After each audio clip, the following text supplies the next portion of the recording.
You know, I must have been about 13 or 14 years old. I had gone to Hebrew school on a Saturday morning, and after the Hebrew school, the kids in the school then go into the service, and I heard our rabbi. His name was William Maleb, Rabbi Maleb. I must have been 13, I guess, and I heard him talking about the Vietnam War. And he was speaking against the war. And it was the first time I had ever had an experience in synagogue that I felt was deeply relevant for me. I thought, wow, this is so cool. He's like, the rabbi is so cool. And I just went on with my life. And then I don't know if it was the next day or 2 or 3 days later, we were at dinner table. And I heard my mother, who had not been there at the service, I heard my mother say to my father, "Oh, I hear the rabbi got himself into some trouble this week." And he said, "What happened?" She said, "Well, apparently on Saturday he was going on and on against the Vietnam War, and not everybody liked it." So that was my first exposure to this idea that really began a lifelong journey for me in trying to discern for myself, what is the role of a faith leader? What is the role of the clergy person, and what is the role of the spiritual seeker when it comes to the intersection of actual social justice issues in the earth? You know, it's not an accident that in both the Christian cross and the Jewish Star of David, these symbols are visual symbols of the intersection of the axis of the world and the axis of the spirit, both in Christianity and in the Star of David, where you have the triangle leading up to the sky that is intersecting the triangle that's leading to the earth. And of course, for both the Christian and the Jew, in wearing them over your heart, it is as though this is where my heart belongs. My heart seeks to be a living embodiment of that intersection. And I have always felt in my work spiritually that the role of faith leadership is to sort of hover over the earth, to be the conscience of a society, to not be drawn into the dominant popular conversation about an issue, to be close enough to the earth to be very clear about it, but far enough away from the immediate drama to have a deeper discernment than you would have if you were in it, but not so far above it that you don't really see what's going on, because then you're not in transcendence, you're just in denial. And there is a big difference. And so I want to talk about where we sit in our lives. When you look at someone like a Reverend Barber, who so clearly embodies both, I want to talk about the journey that we all go through to the place where we know we have found that sweet spot. When I was a young woman, there was a religious left in this country that was very vibrant. And during the Vietnam War, for those of us who are old enough to remember, there were main characters such as the Berrigan brothers, the Catholic priests, the Berrigan brothers, and also a Protestant named William Sloane Coffin. So it was there were very strong religious left at that time. And of course, at that time with the civil rights movement, let's not forget that Dr. King was a Baptist preacher, that the entire work of the Southern Christian Leadership Conference, he was supported by very powerful Jewish voices. When I was growing up, both Catholics and Jews were very strong religious pillars of social movements in the United States. What has happened over the last few years in both of those cases? The Catholics, and here I'm not talking about the Catholic heart or the Jewish heart. I'm talking about the institutional identities in the United States.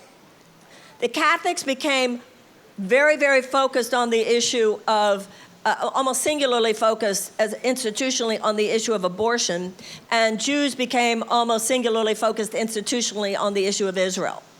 And so what happened with both Jews and Christians simultaneously is there was a lot of drain away, a lot of institutional support for social justice movements in the United States that used to come from institutionalized Jews and Catholics that began to drain away, and also white Protestants.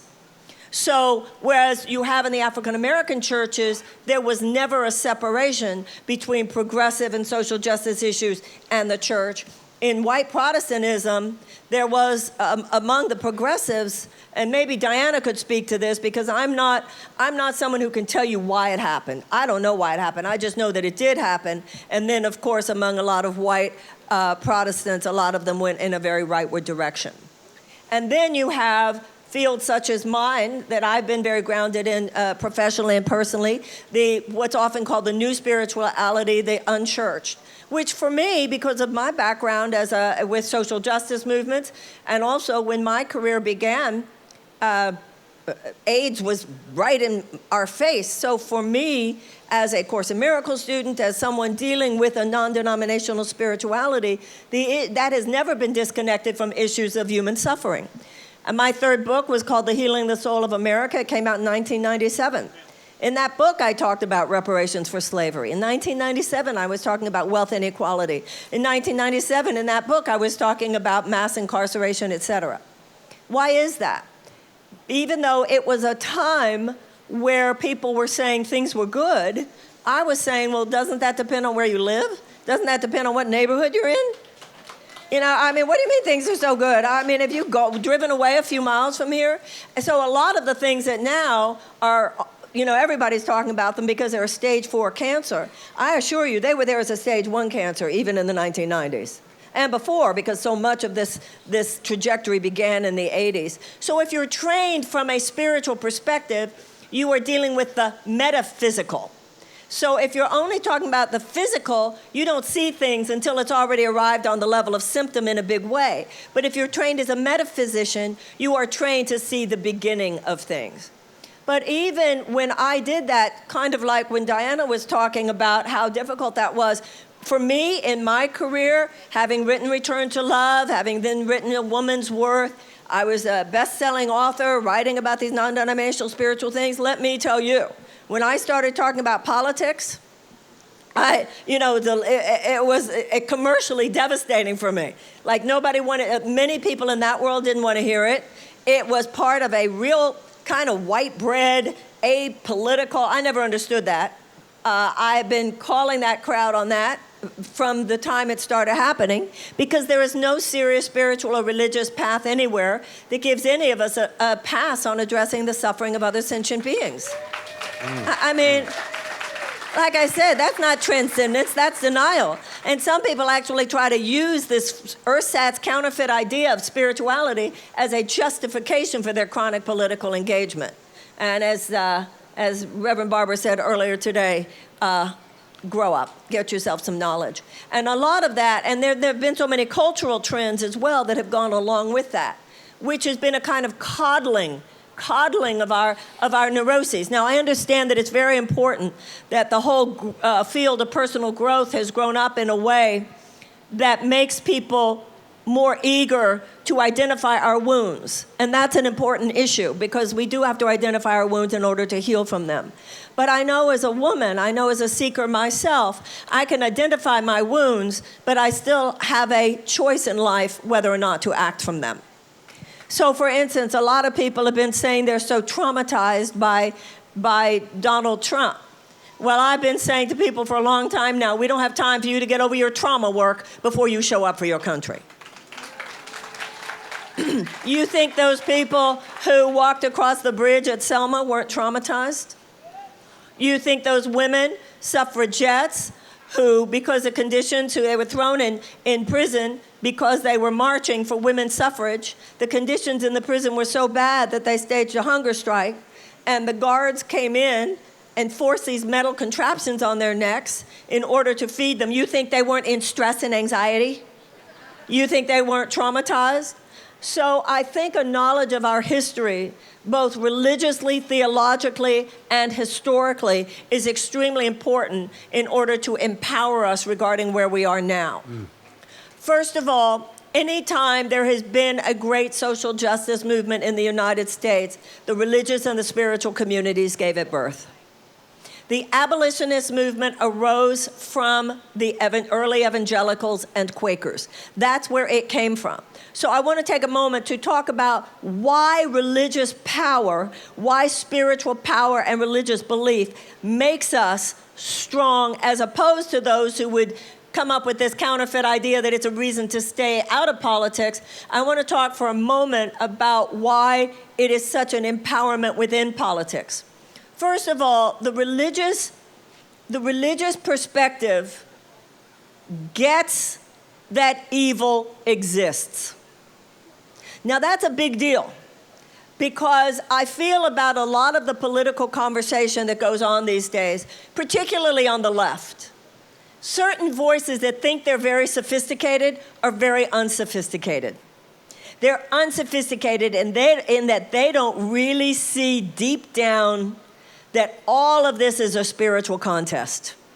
And that's why when Reverend Barber was talking today and saying it is theological, when he was saying that racism is a theological issue, the exclusion of the other, domination over another, oppression of another, that's a force of consciousness.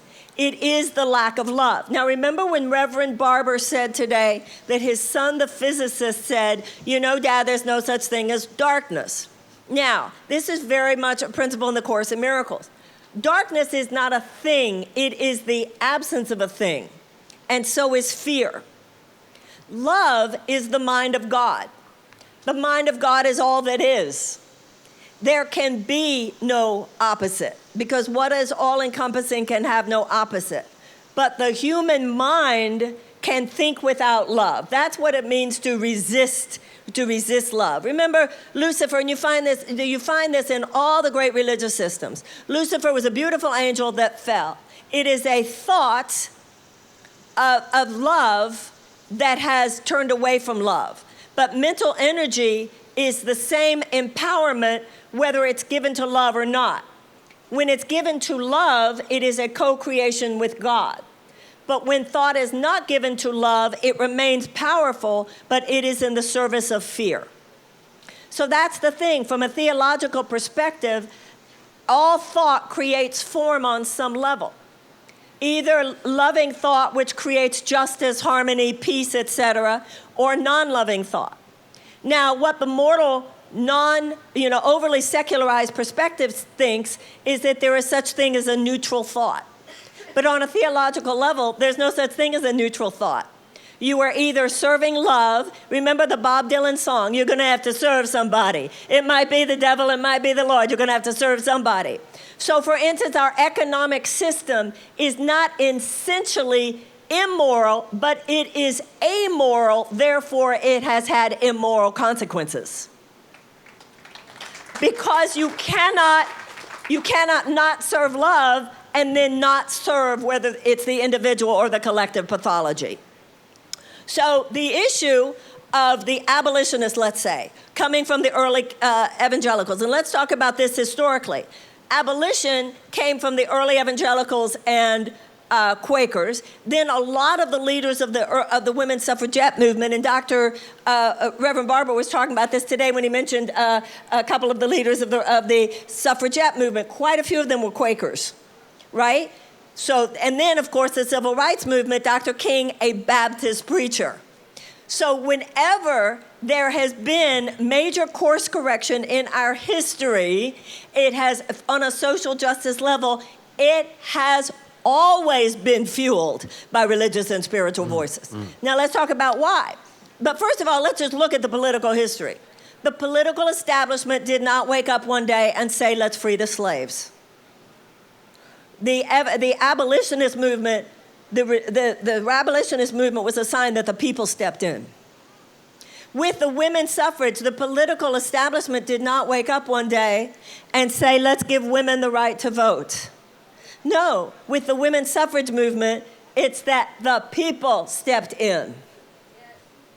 And the political establishment didn't wake up one day and say, let's desegregate and dismantle institutionalized white supremacy in the South. No. With the civil rights movement, it was that the people stepped in. Now, I'm going to say to you, ladies and gentlemen, I hope you'll really think deeply about this. The idea that the current political establishment, which created this nonsense, is going to stand up now and say, we're going to fundamentally alter the pattern of the unholy alliance between government and an economic system which is completely untethered to any moral or ethical consideration, which is dedicated to the false god of short-term corporate profits at the expense of advocacy for the safety and the well-being of our people, the people of the world, and the planet on which we live. It is nonsense to think that they are the only ones who can interrupt the pattern. It is that system which created it. And of course, they're talking about me as a long shot. Of course they talk about me as that wacky, crazy lady. No different than they did with Diana at the Evangelicals. No different than I've had done at certain times. And no different than when Reverend Barber were talking about it today. If they're so intent on saying something's wrong, it must be because it's right.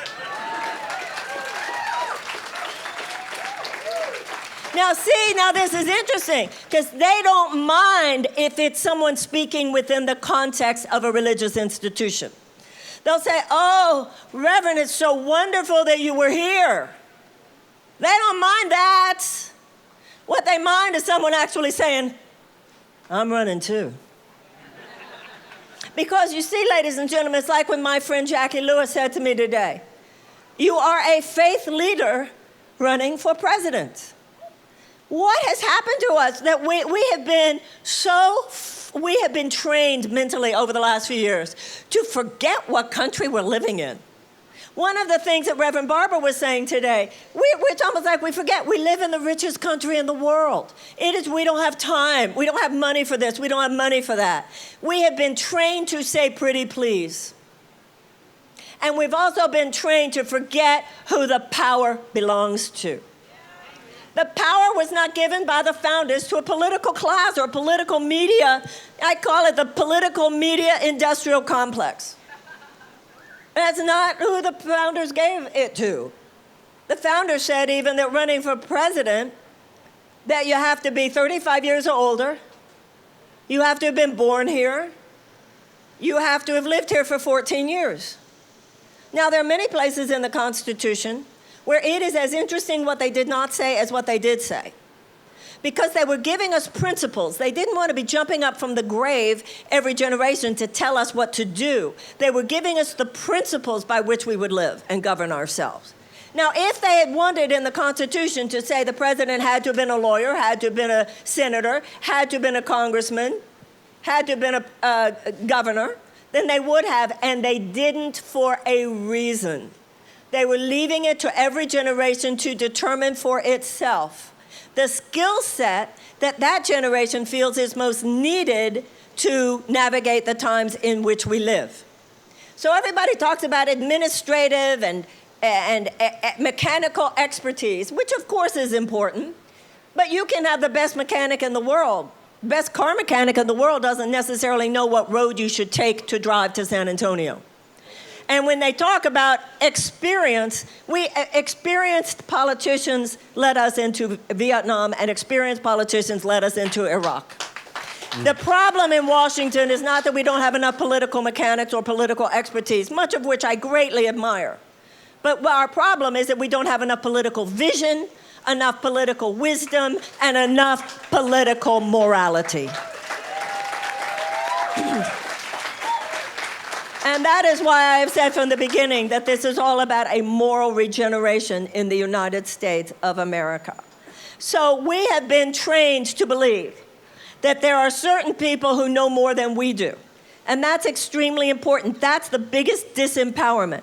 The biggest disempowerment is from people who have convinced you you have no power. And that is what has happened in the United States of America. We need to reclaim our natural characterological rambunctiousness. And that is what the religious belief gives you. The religious belief, the empowerment from a political basis that a religious and spiritual perspective gives you is, number one, what I said before. You know that evil exists. You know there is a force. And that just as love gives life, that which is not love or fear destroys life. Now, when Reverend Barber's son said that darkness is not a thing, it's the absence of a thing, fear and hate are not a thing. They're the absence of a thing. Where there is light, there cannot be darkness. And where there is love, there cannot be fear.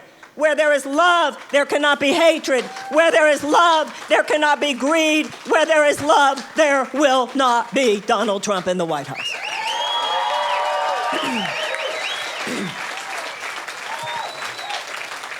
Now, Donald Trump is not just a politician. Donald Trump is a phenomenon.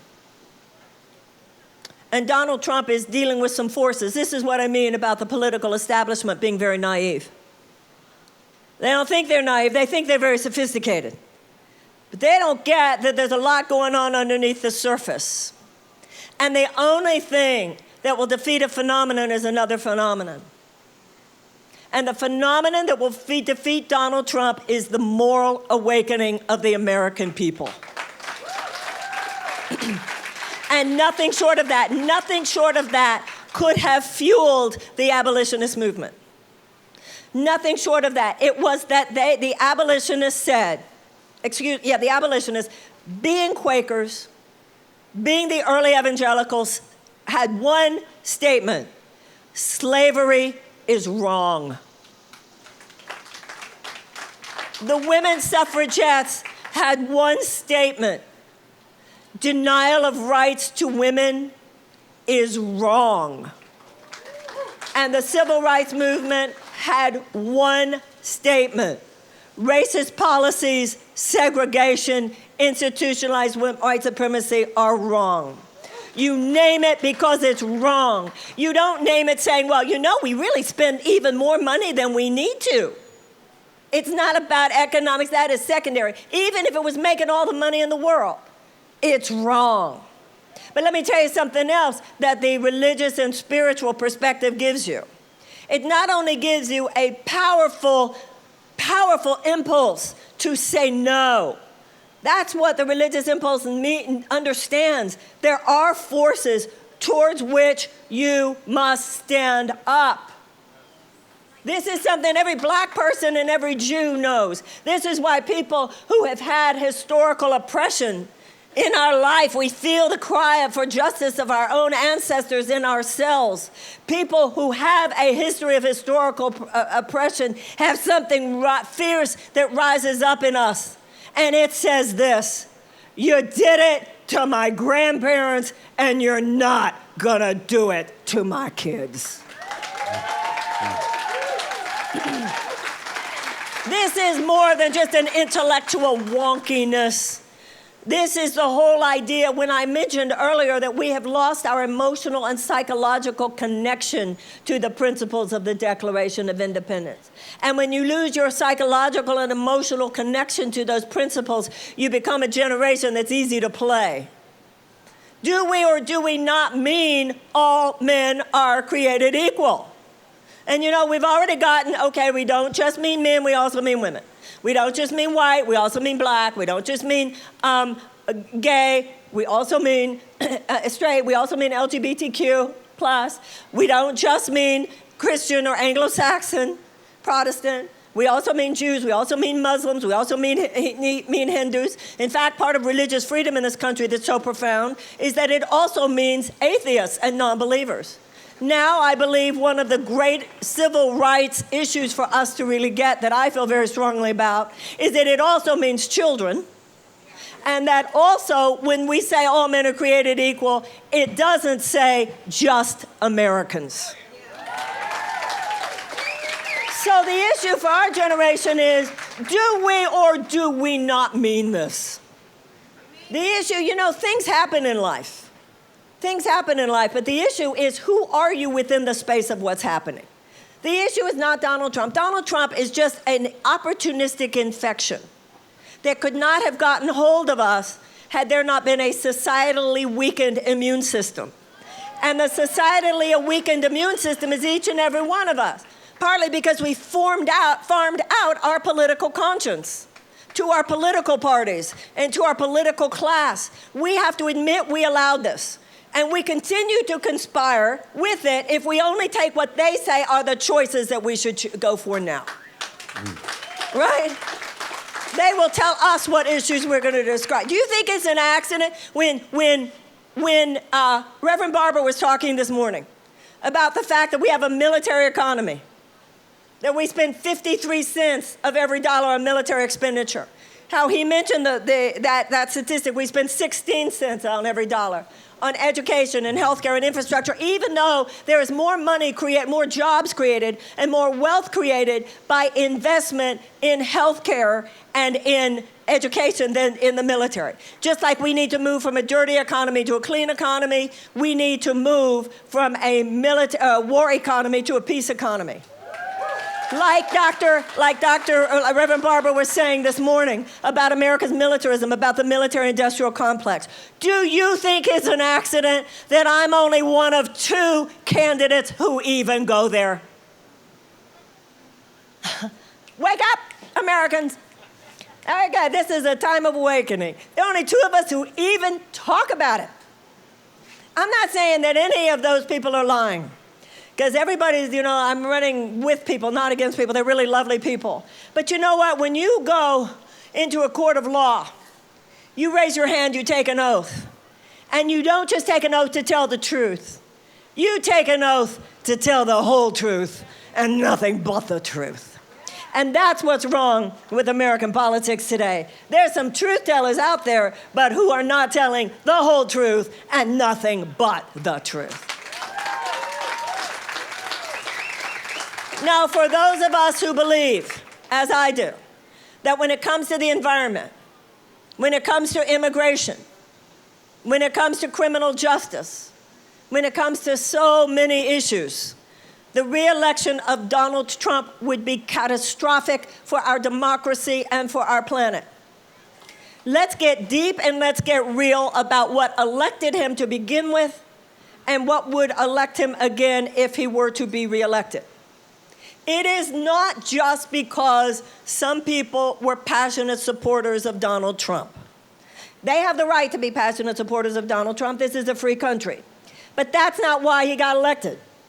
He got elected every bit as much because of all the people who basically agree with what you and I believe who did not vote or who voted for a third party. And if Donald Trump gets elected again, it will not be just because of people who are passionate supporters of him. It will be because of people who simply don't feel there's enough get-down radical truth-telling, saying it like it is, in order for them to show up. And I want to remind you that in this next election, unlike at any other time, this was not true in the last one. To me, this is a mind-blowing reality. There will be millions of people voting in this next presidential election who were not even alive during the 20th century. They're not 20th century thinkers. This whole idea of only talking about the symptoms, not talking about the cause, they don't even relate to that. Watering the leaves but not watering the roots. They don't even relate to that. Telling the truth, but they can feel you're not getting down saying the real thing. They don't relate to that, and they will not want to vote for that. So if all we do is offer as an alternative to Donald Trump a better version of same old, a political insider's game, I personally don't believe that will even defeat the president. Because the president is dealing with some powers that are beyond the level of traditional political dialogue. The part of the brain that rationally analyzes an issue is not the same part of the brain that decides who to vote for. Several years ago, there was a Vanity Fair article, and Donald Trump, his first ex-wife, said that he had Hitler's speeches next to his bed. And I read an article where a reporter asked him about that. And do you know what his answer was? Well, that doesn't mean I read them. Now, for anybody with any knowledge of how these things actually work, I hope you'll think about that. So when Reverend Barber says we need a moral regeneration, And when I was saying earlier that we need to go further than just having morals, we have to be willing to stand on our morals. Those people on the bridge at Selma, you think they weren't traumatized? They didn't know if they were going to send the dogs out. They didn't know if they were going to send the hoses out. They didn't know if they were going to start shooting bullets.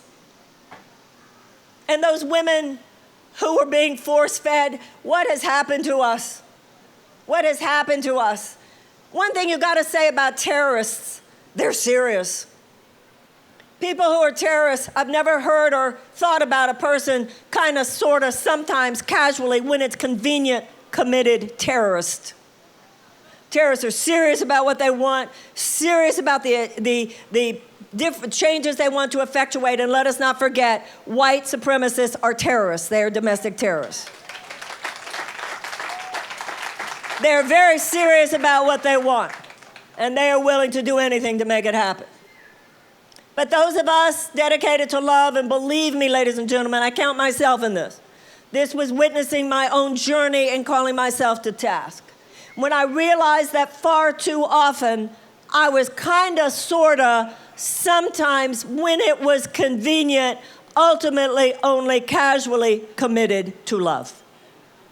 So you can't, so the problem, like I said earlier, is not that more people hate than love. The people who hate are very convicted behind it now. My sense is that we have plenty of Americans who love. That's not the problem here. But we need to stand for love. My issue is not that American people are not good. We're good people. I don't think we're better than other people, but we're a good and decent people. But what has happened in America is that we have, over the last few years, circumscribed the conversation about goodness in too narrow confines of the personal self. I'll ask myself, if I'm in a relationship with you, what is the ethical thing for me to do? What is the forgiving thing for me to do? What is the compassionate thing to do? What is the good thing for me to do? God wants more than that. God wants from me that we also ask ourselves, is it good that we are giving aerial support to that murderous dictator in Saudi Arabia, with which he is prosecuting a genocidal war that is starving to death tens of thousands of Yemenis, many of whom are children whose starving bodies are on the internet, and that we are doing all of that for $350 billion in arms sale. Yesterday, I spoke at a Latino conference, and there is a woman who is a Trump administration official. And she was talking in her speech about how much the Trump administration has done for the Latinx community. And I kept turning around expecting all my Latina friends to start booing, to start saying, you gotta be kidding me. There are thousands of Latino children right now living in terror of those ICE raids. There are thousands of Latino children who are in cages as we speak. But you know what? I want to tell you something. I visited Homestead Detainment Camp in Florida about right at the day after the first debate. And I saw two things that I carried away from there in my heart. First of all, yes, you get up on the ladder and you look over and you see some of the young people inside. Mainly it's the stories you hear about what's going inside. But I saw something else. And that was what was going on outside those walls. And that was all the people who in that Miami heat show up at that detainment center day in and day out to bear witness to the agony of others. The night before the crucifixion, when the disciples wanted to go to sleep, we all know you can hear that story with the outer eye or the inner eye. The outer eye, they wanted to go to sleep, it was late at night. The inner eye, they just didn't want to be emotionally present for what they knew was going to happen the next day. And in the Gospel of Thomas, Jesus says, can you not remain awake with me in the hour of my agony? That is what Mahatma Gandhi called soul force, that you remain awake. That's what organizations like Human Rights Watch are about. You do not look away. You do not look away. And how I felt with that Latino group, and I was saying to my Latino friends at that conference yesterday, I'm not a Latino woman, but I am a Jew. I am from a minority. And my father used to tell us, they might not be doing it to us today, but make sure you're on the side of whoever they're doing it to now, because they always might get it back around to us. When it comes to racism, when it comes to bigotry, it's whoever happens to be powerless at the time. And so we must know, and so we must take a stand not just for our children. The love that will save the world is not just love for our children. It's not just the love that's convenient. It's got to be love for the children on the other side of town and children on the other side of the world. And I'd like to remind you, ladies and gentlemen, this is essential to my campaign and the message I seek to express at this time with this extraordinary opportunity I have as a candidate. The children at the border is what is called in aid talk a screaming emergency. And if I'm president of the United States, by the way, you made me president, let's be clear, kidnapping is a crime. And if your government does it, that doesn't make it less of a crime. That's called a state-sponsored crime. And consciously and proactively and knowingly inflicting trauma on a child is child abuse. That is a crime. And if your government does it, that does not make it less of a crime. That's called a state-sponsored crime. And as President of the United States, I will make sure that those responsible for those crimes will be held accountable to the full extent of the law.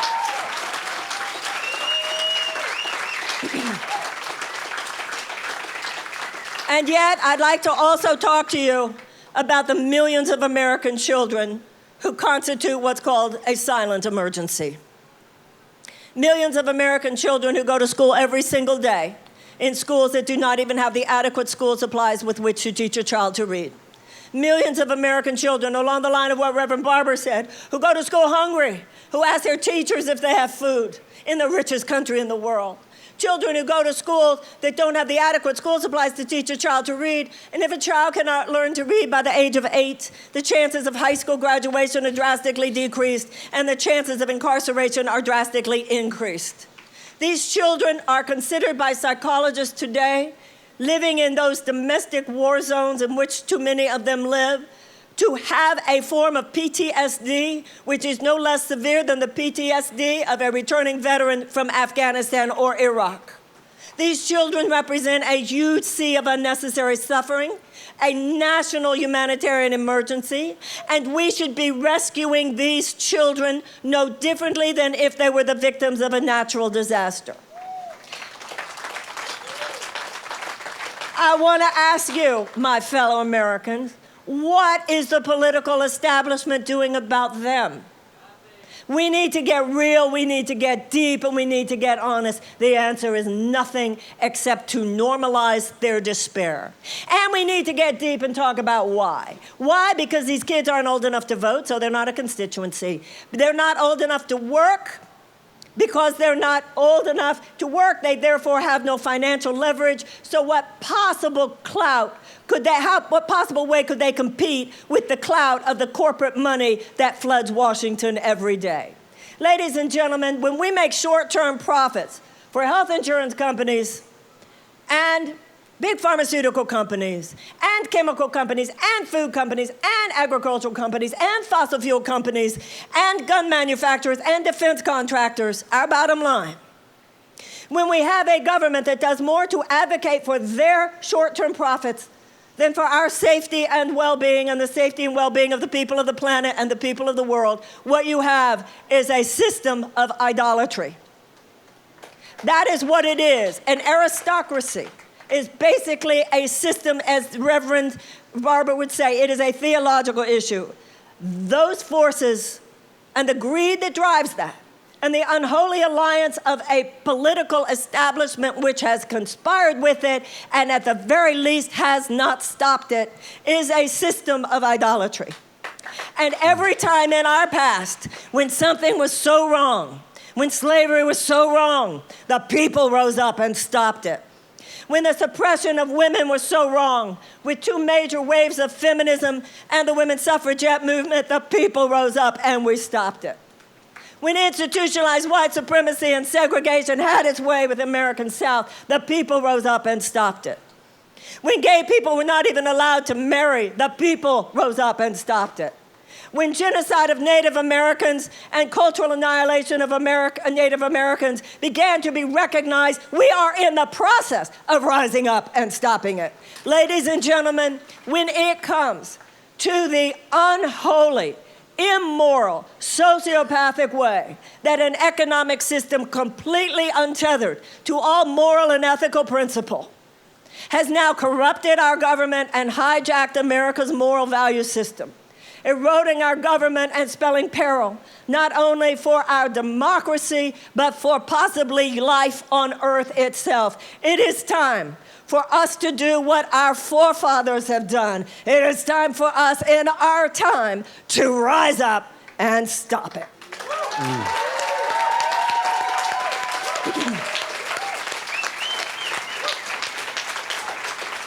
This is the challenge of our time. The era of data collection is over. We don't need any more evidence. When people are literally dying because the water is poisoned, when people are literally dying because of carcinogens in our food, when people are literally dying because American foreign policy has abdicated all sense of moral responsibility, it is time, in our time, for us to remember we're Americans. We don't take this shit. Thank you very, very much. God bless you, everybody. Thank you.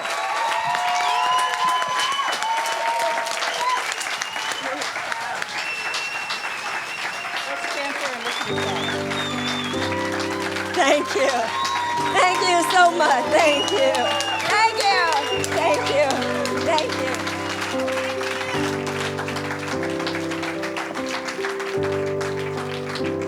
There is a moment of decision. It's before you as I sing. You are lovers. You've been called out to do the loving thing. But the question that arises as you hear her speak of love, when tomorrow comes and you go back home, how shall you walk? How shall you move? Shema Yisrael, Adonai Eloheinu, Adonai Echad.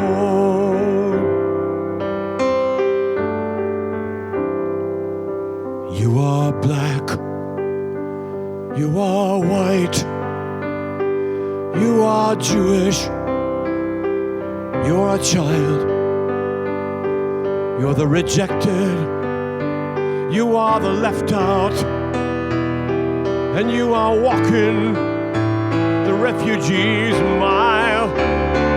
You're the lost, and you're the lonely, you are the homeless, cup of coffee on the street. You are the lost, you are the hopeless, and you walk on weary feet. You are the women who had no vote. You are the slaves of long ago.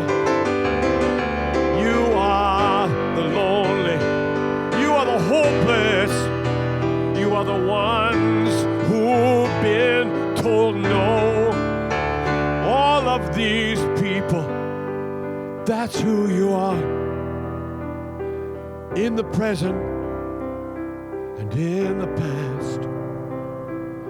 And the question that comes before you, will you allow this shit to last?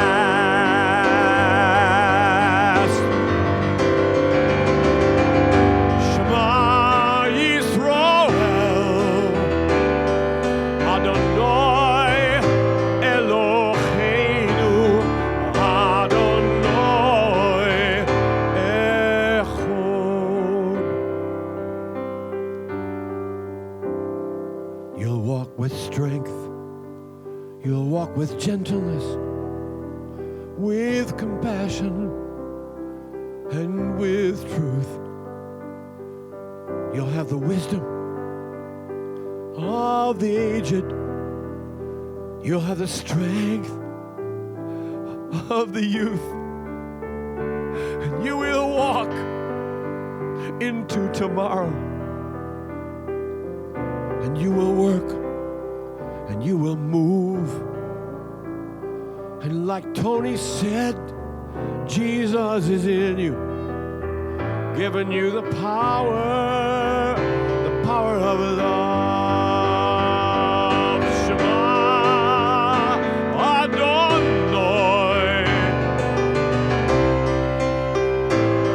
Eloheinu Adonai Echad. So now go and have some lunch. You'll be talking on your way. You'll be learning, loving